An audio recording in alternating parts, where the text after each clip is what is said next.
Hello, welcome. We're still waiting for other people to join, so we'll be starting shortly. So just relax and let's wait a few more minutes and then we'll kick off.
Hello, welcome everyone. So this is a webinar about robotics, about robotic process automation, RPA, and a little bit of process mining. So before we start, let me welcome all of you for today's session. This webinar is presented and been arranged together with edutrainings.cz, which is the educational agency providing great variants of many different IT seminars and educational events. You can check the latest offering on their website, which is edutrainings.cz.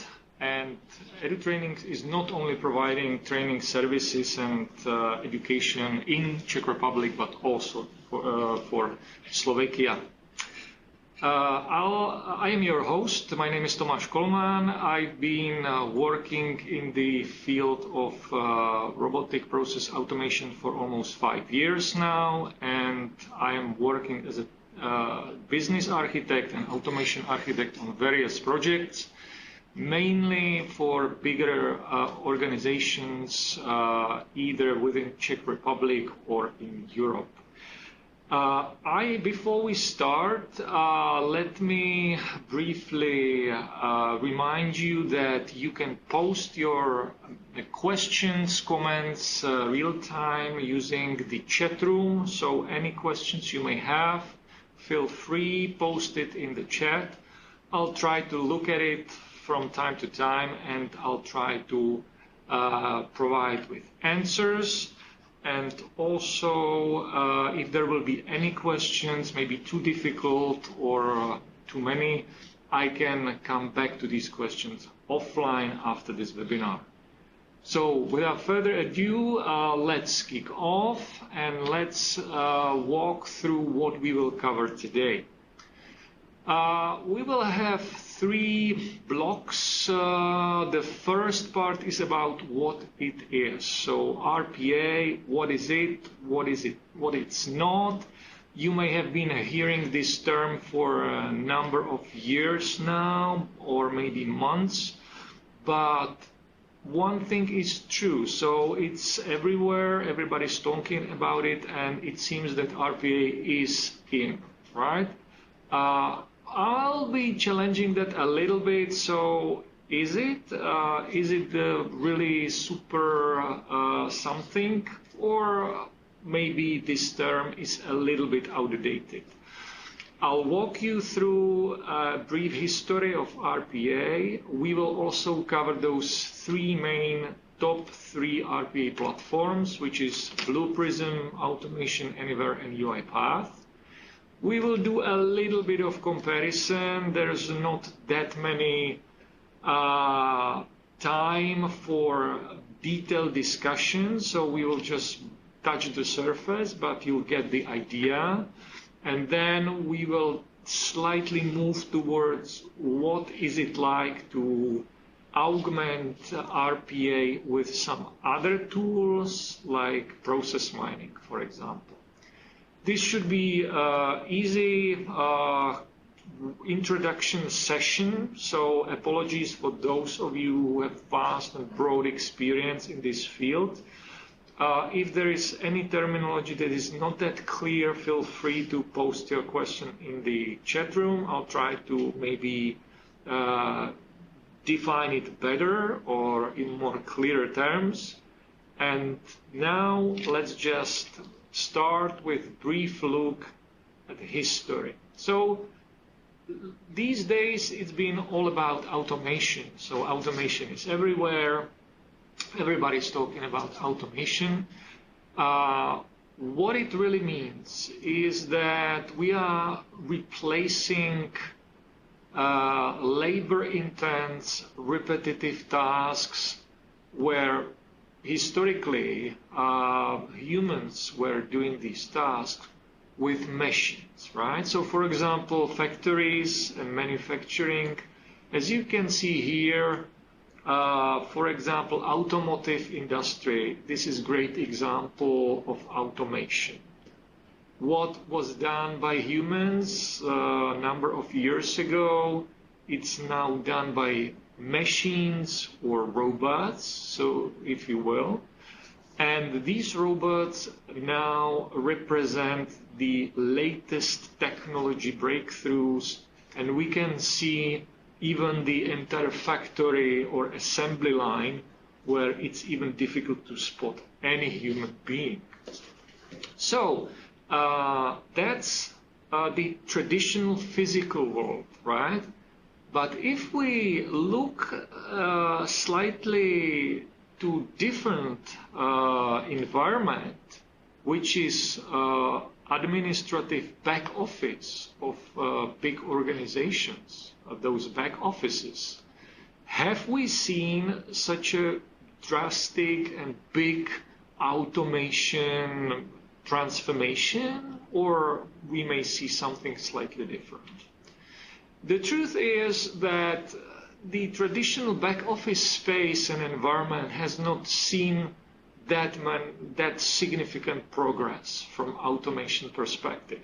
So similarly, these 2 pictures represents, let's say, how it was before, let's say 40, 50 years ago, and how it is done today. And now take me with a little bit of, or this picture basically nowadays, it doesn't make sense, right? So with all the COVID and the entire new pandemic disrupting factors, the office is not looking this way. So, but before COVID, it was a bit of very similar pictures. What changed? We are now working with computers, but people are there, processes are there, technology is there, but number of systems we have been using for, let's say, last 10 or 20 years have exploded. And today, let's say, big bank or insurance company can easily have like hundreds of these different systems in their IT landscape or portfolio. What it means that these people spend a lot of time moving the data from one system to another, right? And we've seen that already. We know it ourselves, this copy-paste exercise.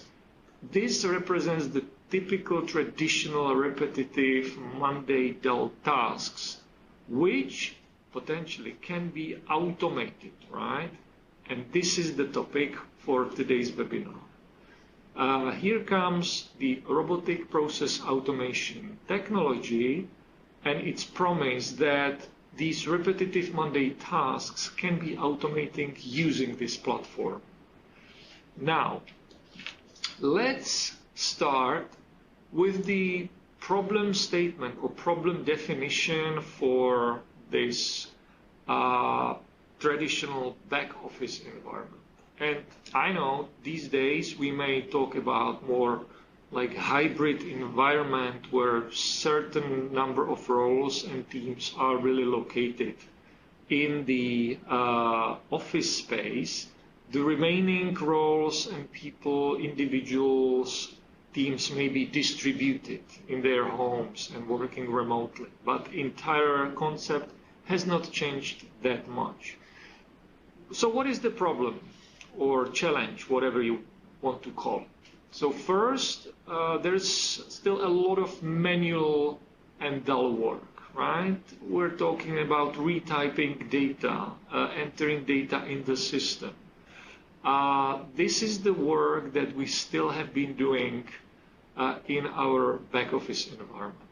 Invoices, orders, order forms, change requests, master data updates, changing records in customer database, pulling the reports, sending emails, reminders. All these represent this kind of work that potentially can be automated. Now, those are repetitive tasks. We do them every week, every month. We have, for example, AP close, accounts payable closing week. We still need to do a number of reconciliations activities in our general ledgers. We need to send number of reports every month. So the repetitiveness is one that is common underlying denominator for all these activities as well. Dull, manual, repetitive work also leads to big error rates or waste or the inequalities, right? Whatever we call it. But you got the concept. So to retype data and maybe fill out the form for a number of times, this is a space for error. And if that error is cascaded down and flows down the process, down the stream, so it may happen that at some point it will basically cannot proceed any further. So, and that triggers the rework and it needs to be sent back and retyped and corrected. And that is basically something which we don't want to see in those back office environments. And we'll come back to this when we see how technology can overcome this challenge. Another typical challenge is, let's call it low flexibility. So let's assume we have team that is answering customer queries. It may be a team that is responding to ad hoc customer questions. And now let's assume that for some reason the number of inflow communication increases significantly. For example, some flights are delayed or canceled. Now you're receiving a number of queries regarding the potential change flight options. And your staff that has been limited by its capacity and, let's say, arranged in such a way to consume a predictable large volume of questions is now able to cope with the receiving demand, right? So there's this disproportion. So the team of 10 is not capable scale up significantly and process, let's say, 2, 3, 5, 10-fold greater volume of inbound communication. So this is another challenge that maybe the technology can help us to overcome and be more flexible in what we do in our centers or in our offices.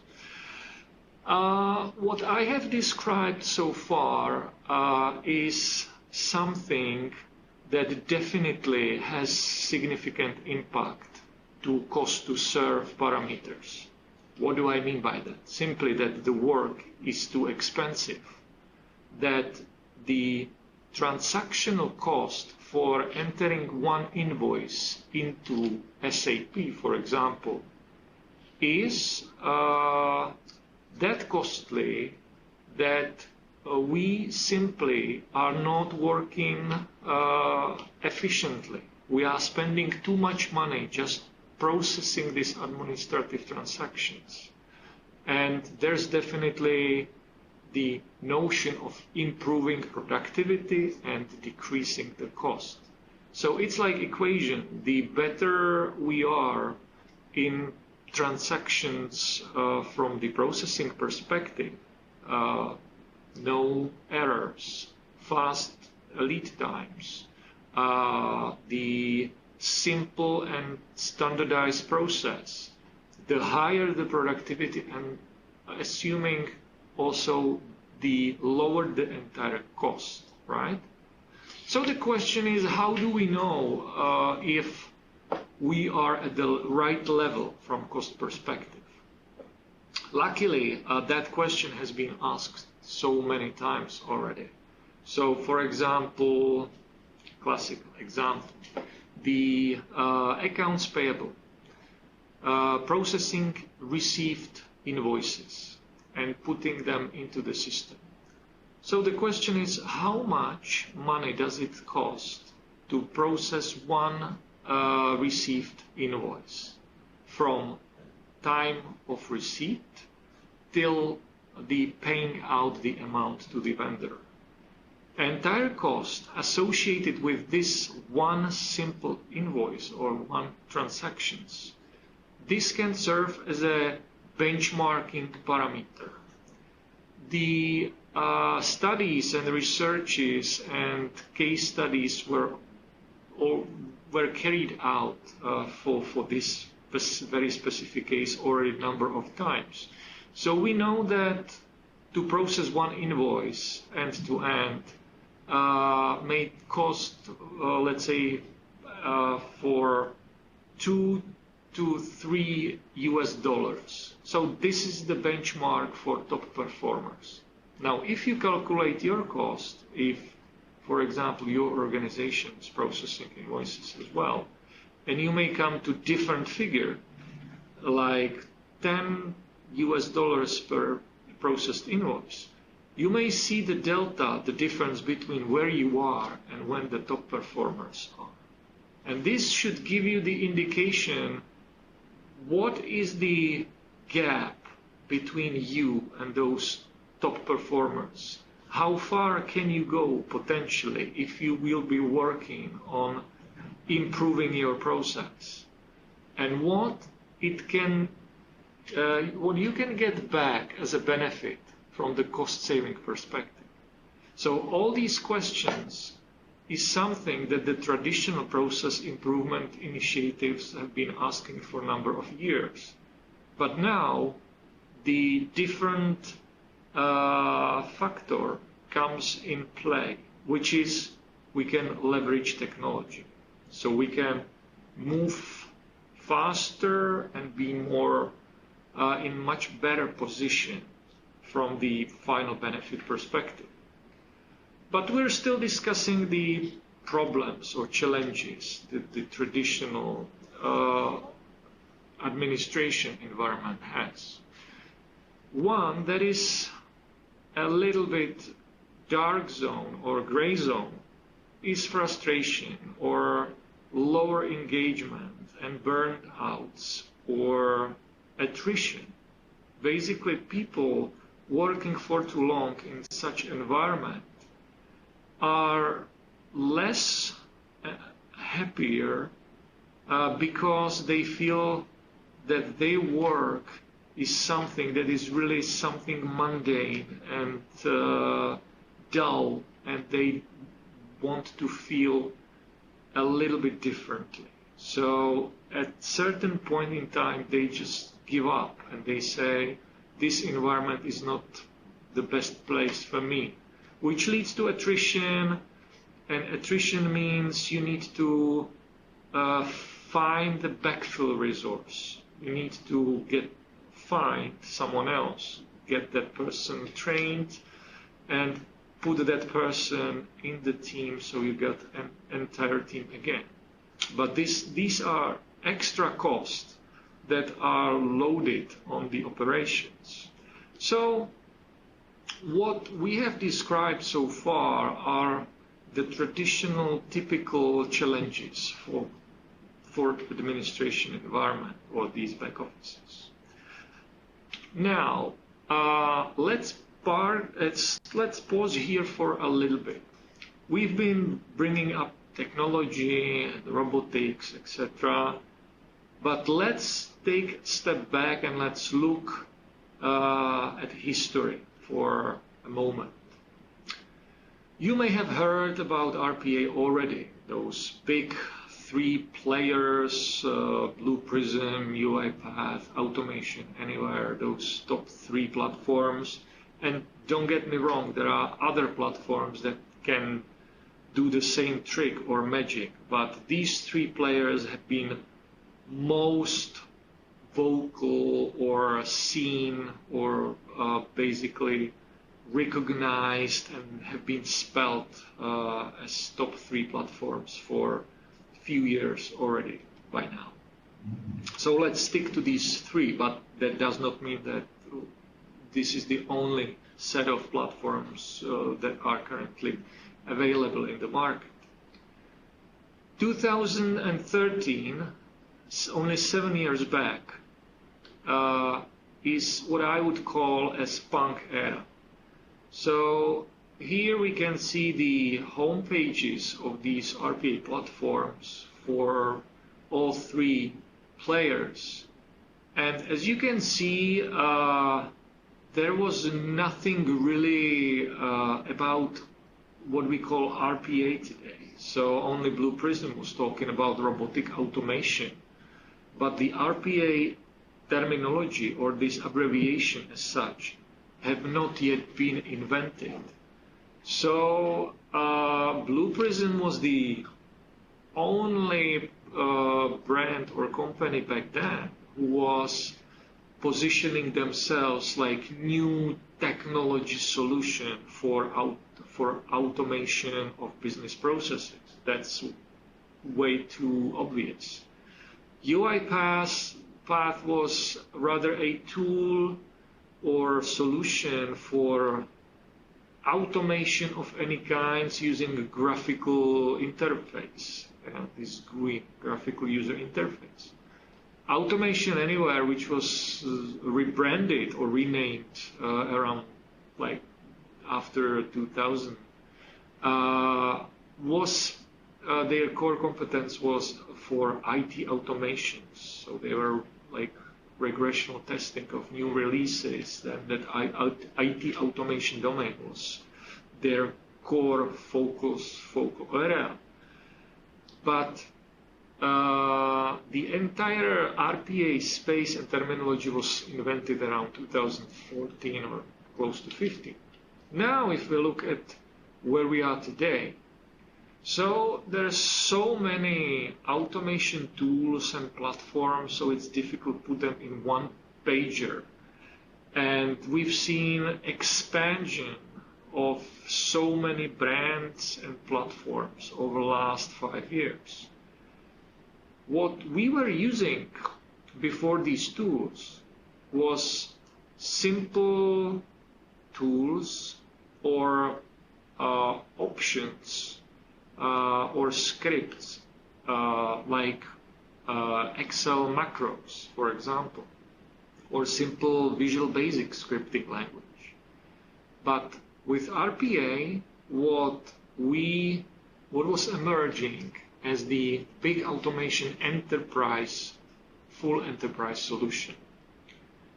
But nowadays, we see a number of logos and brands who are focusing on more advanced automation. And what it means is that unlike RPA, where you need to have certain conditions met in order that the robot knows what to do, more advanced platforms are able to automate more complex environments, and this is something that is emerging right now. We talk about computing capabilities, cognitive systems, self-healing platforms, autonomous solutions, even artificial intelligence and machine learning. And there's so many terminology. Let's say that the terminology is still a very vague. So the question is, what do we mean by artificial intelligence? But nevertheless, we are at the beginning of something where it will not be the traditional RPA, but we will see much more complex solutions that will be able to automate much bigger scale of processes. What is also interesting, we have seen for the last 2-3 years emerge of new services which are not providing the automation platform as such, but rather the platform for orchestrating hybrid workforce. And that's what's called service orchestration. And that's the arrow layer at the very right, where we see brands like Innate, for example. And these platforms provide like a backbone, almost like business process management environment, where you can connect humans and robots together so they can hand over the work to each other. Right, so that was difficult and very complex slide. Let's take it easy right now for a moment, and let's now define what do we mean by RPA. What is it and what is it not? So, as I mentioned, it has 3 words. Robotic process automation. So it needs to be automation. By processes, we mean the processes in company, HR, let's say, onboarding process, or IT onboarding process, creating profiles for new hires or new employees, or pulling out data for the GDPR compliance perspective from our systems. There are accounting processes or controlling processes. We talk about compliance and tax and purchasing departments. There are so many departments, and all what they do, they just work with computers and systems, and they process data. And these are processes we target to either automate or at least discuss whether the automation is possible. And by robot, we mean really, come on, it's just software. So this is software robot. This is just a piece of code that can be executed.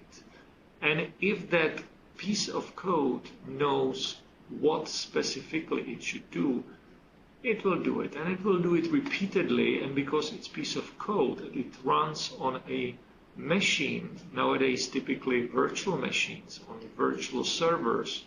It's just a computing power that can overtake these dull and repetitive tasks.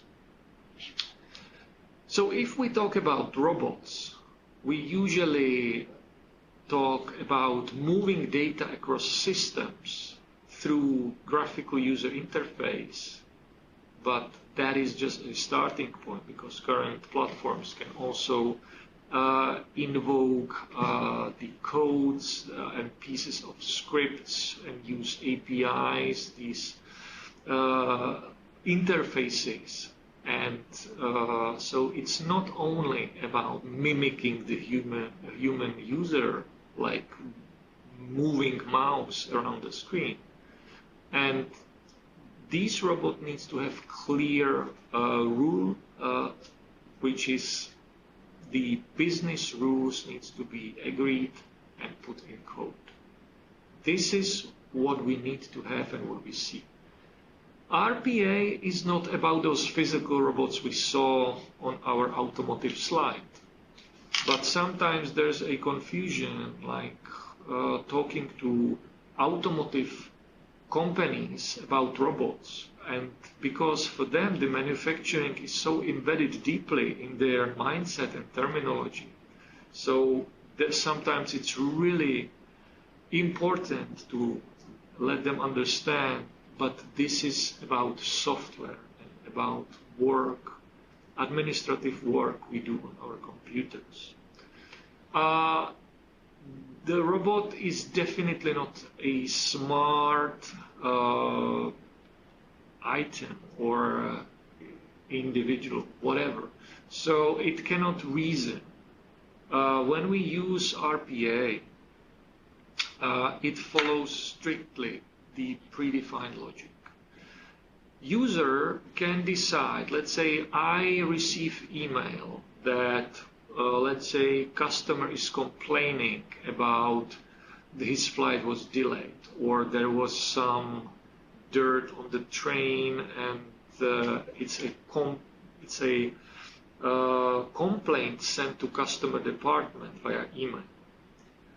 What a human can do very easily is to recognize, this is complaint, so maybe I will send it to a special department that handles these complaints. When a robot is so-called deciding, it only follows the logic that is in the code. So let me give you an example. We can say, if this, let's say, data field is not filled in, that means it has to be rejected because it needs to be filled in. But robot cannot read the email, and by reading I mean interpreting the text and the context, and get the key message out of it, and then decide, should this go to complaint department, or is it just a request to change my address in the database? So we need to make distinction between robots and more advanced systems. And in the end, robot or RPA as such is definitely not a silver bullet. This is not a single universal solution to all problems. So sometimes, and let's be honest, there's a big hype about many disrupting technologies, be it blockchain or cloud computing or serverless computing, whatever. So there's definitely a need to distinguish between what is a marketing and what is the real competence, and what we can expect from the real adoption of these tools.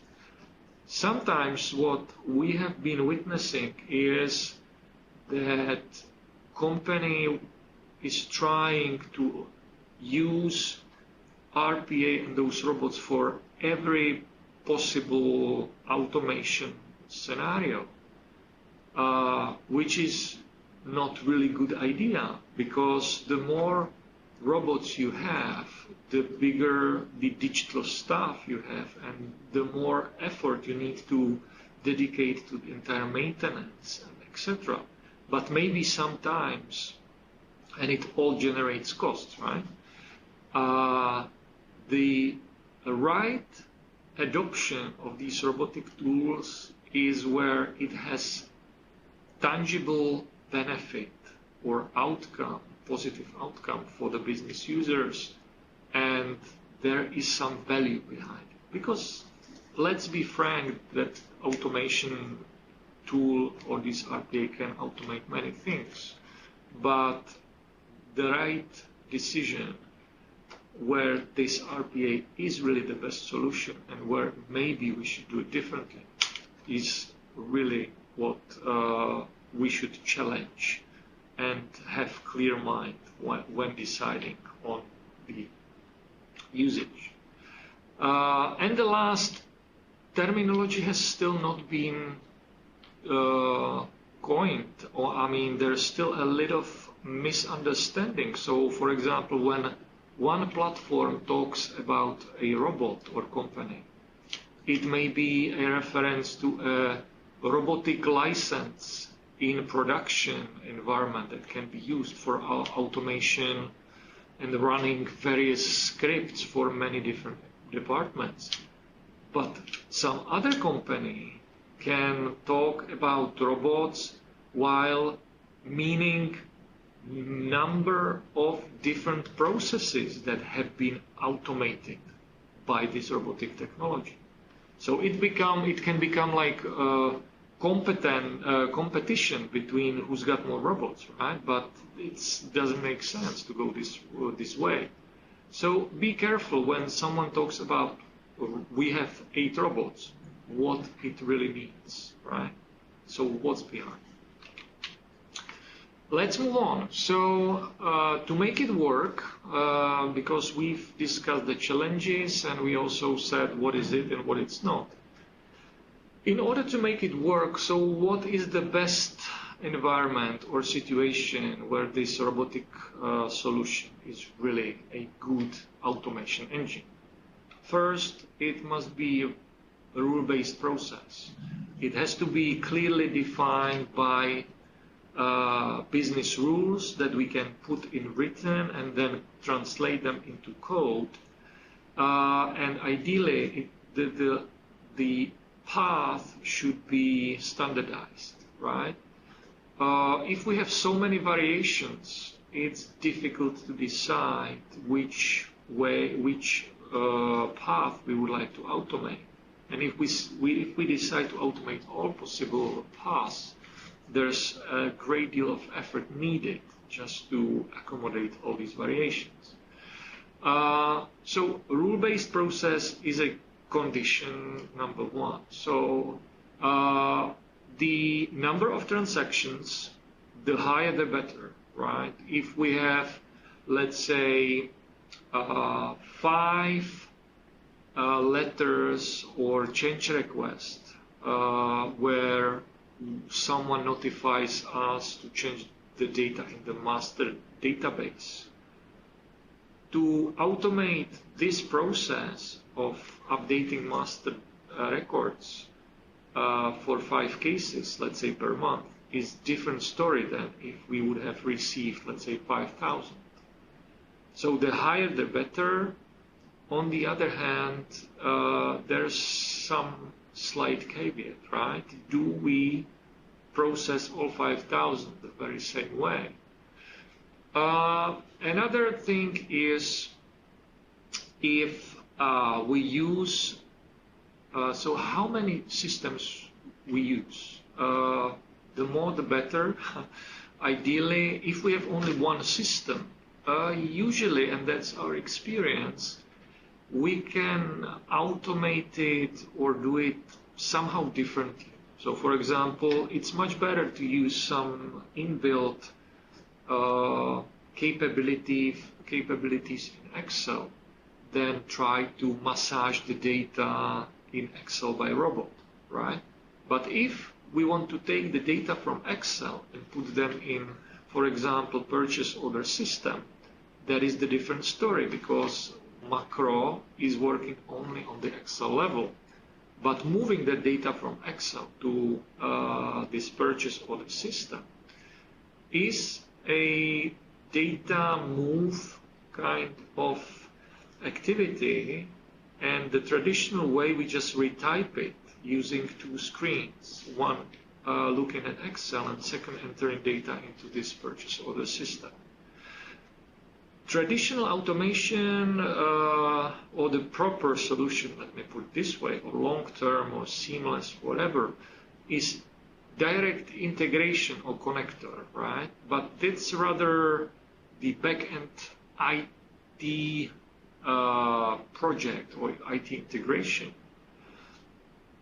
What a robot can do, a robot can move the data using the graphical interface, the presentation layer. Now, if we have more than two systems, like 3 and 5 or 7, and we even want to notify that something has been entered into the system, this is becoming a bigger, let's say, more complex situation. And that's where robot can play a significant improvement part. Digital data or structured input is really critical and essential. I've been mentioning Excel spreadsheet like the data source for robots to start some process. I've been talking about emails, but emails is not really structured information. So maybe there's some hi Thomas, and now we have a lot of unstructured free text. For sure, we can extract some data because it's machine readable text, but still the structure is missing here.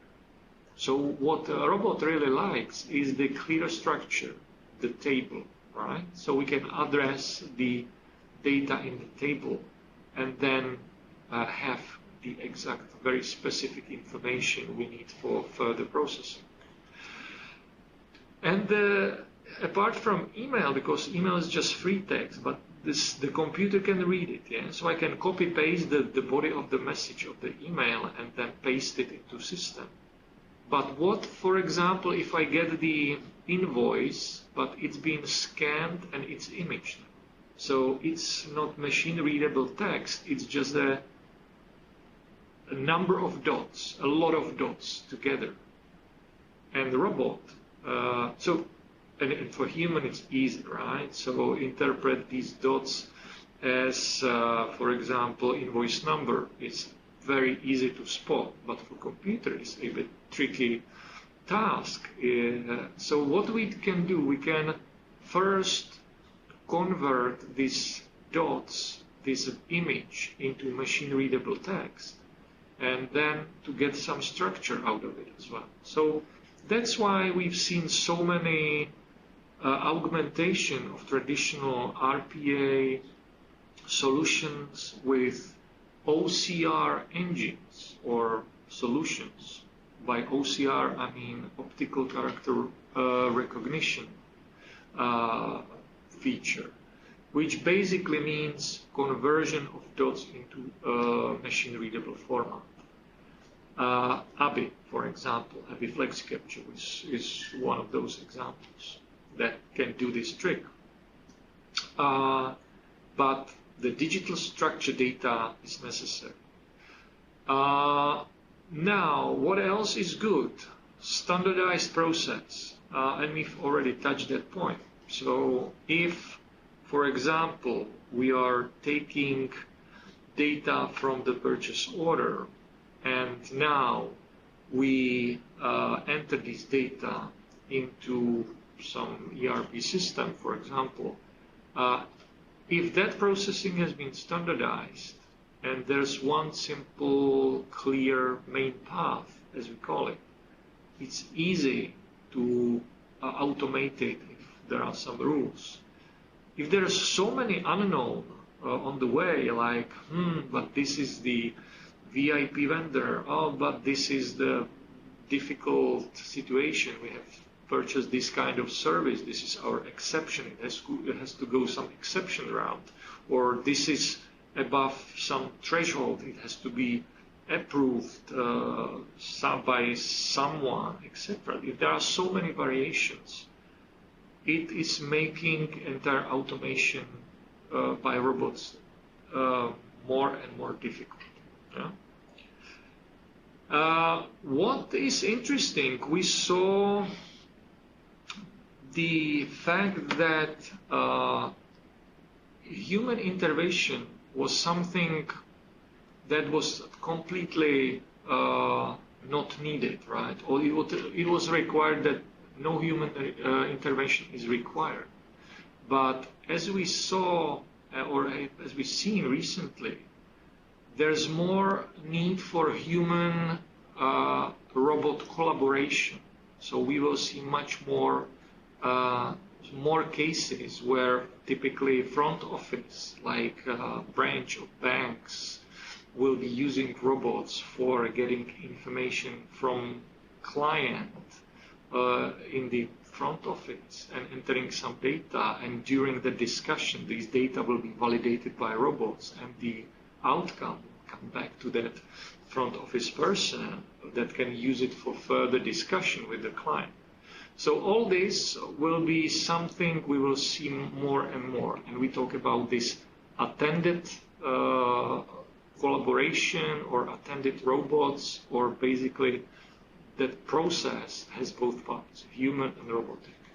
And also business case is very essential, so there must be bottom line benefit, no doubt. So hardly any company will implement a robotic solution just because it's a great or cool tool, right? So there must be some tangible, real bottom line benefits in terms of saving costs, for example. Let's move on. So what are those benefits? Definitely lower operation costs. We have already mentioned that. Zero error rates. Robot either does it right or it stops, right? So there is no space for error if the code is written well or correct.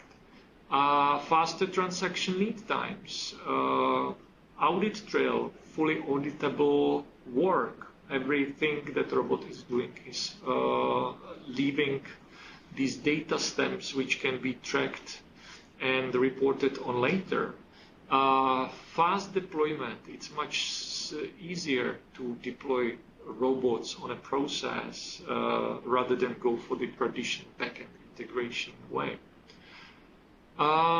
Favorable ROI. So all these benefits usually can will translate into favorable return on investment. So every single euro or Czech crown or dollar you pay, you get the return which is much higher than if you would have invested into something else in your company. And definitely the higher employee engagement. So we've seen a number of situations where people were more engaged due to the fact that the robot has taken over their mundane tasks. So the questions, what we should automate? There are so many heat maps like this already in the public domain. So nowadays it should not be about running around a company and going through number of departments and asking people, do you have some manual driven labor intensive work? We're searching for some automation candidates. We should now be able to go directly to these processes where the experience from other projects proven that this has been gaining benefits and bringing those benefits in bottom line figures.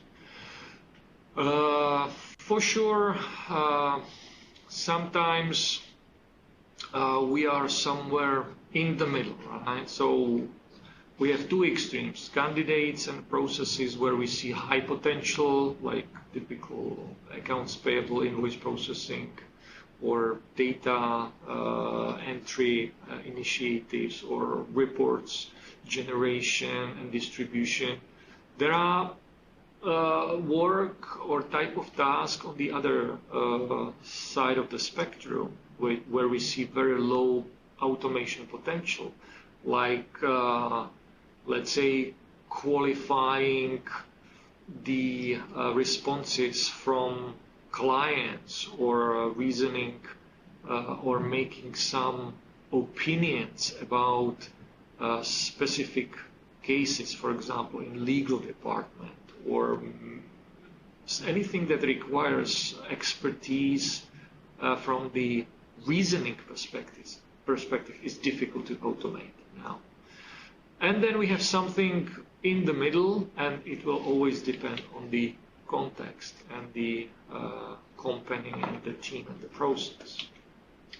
Okay, so if I was mentioning that RPA is partially maybe not in, but more out, what did I mean?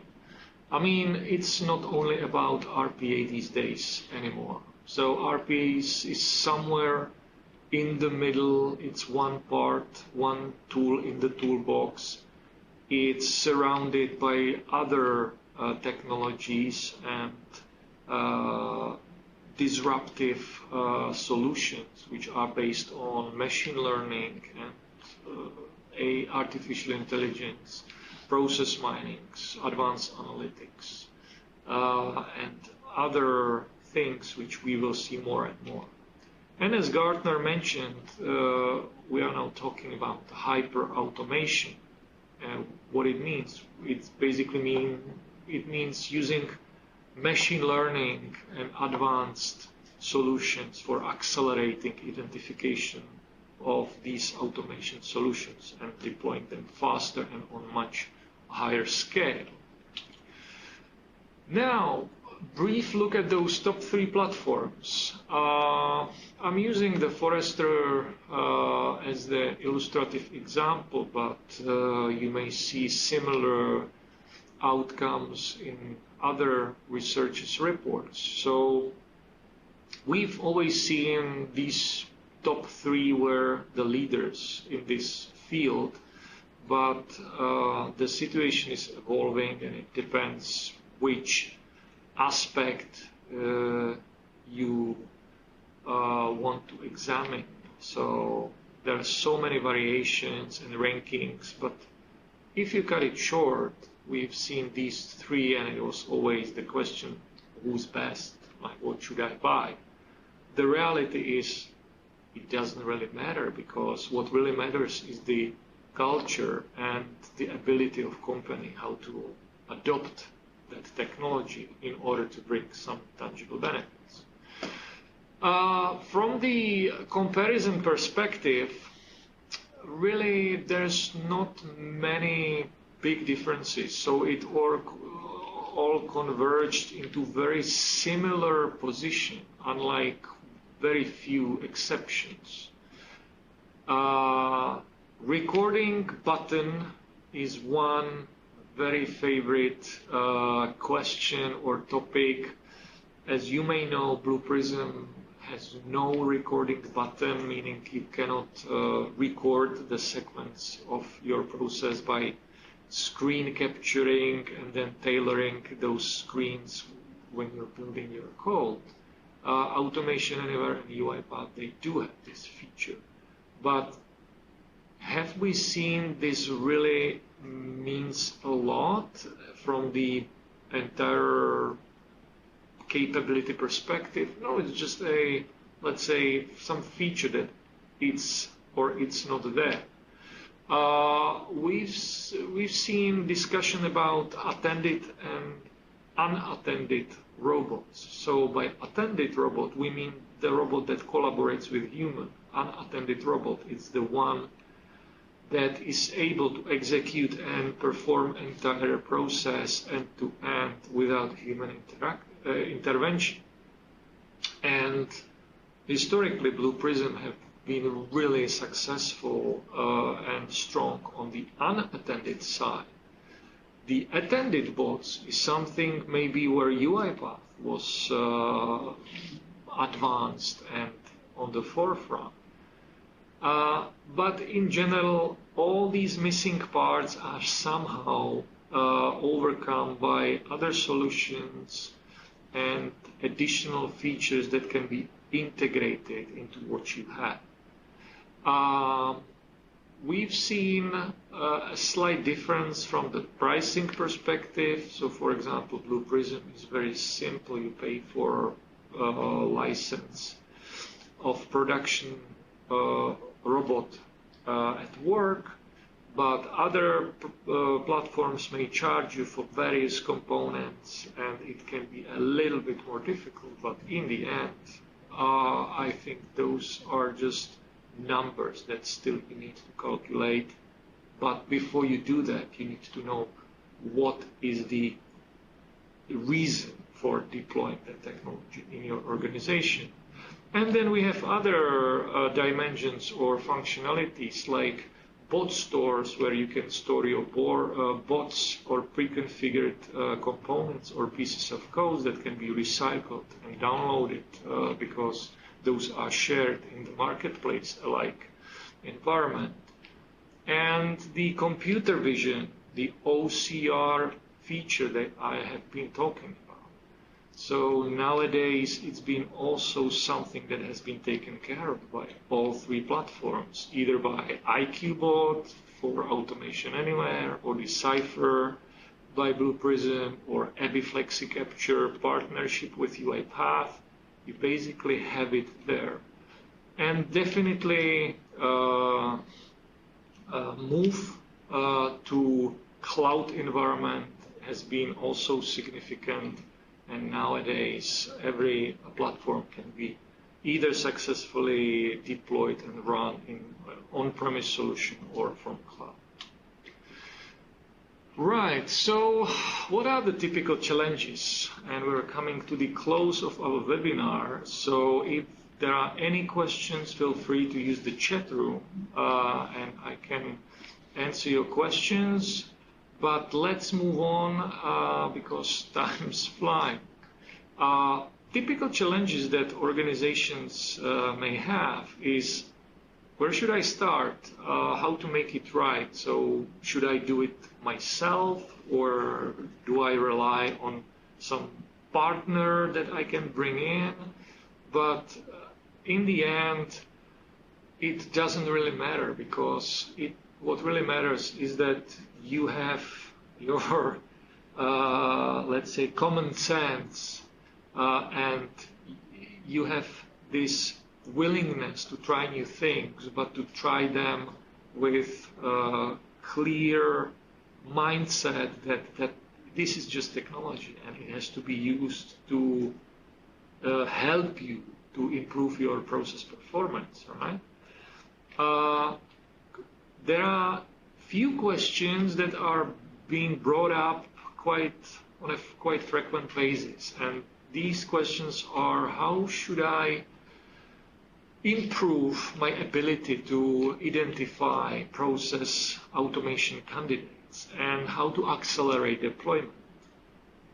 For this, we could potentially go for something that is called process mining. What is process mining? Process mining is a tool or approach that enables you to visualize the real company process flows by simply using your system data. In other words, in lame terms, let's pull out data from your systems. Let's give them specific structure, and let's import them into process mining analytical tool.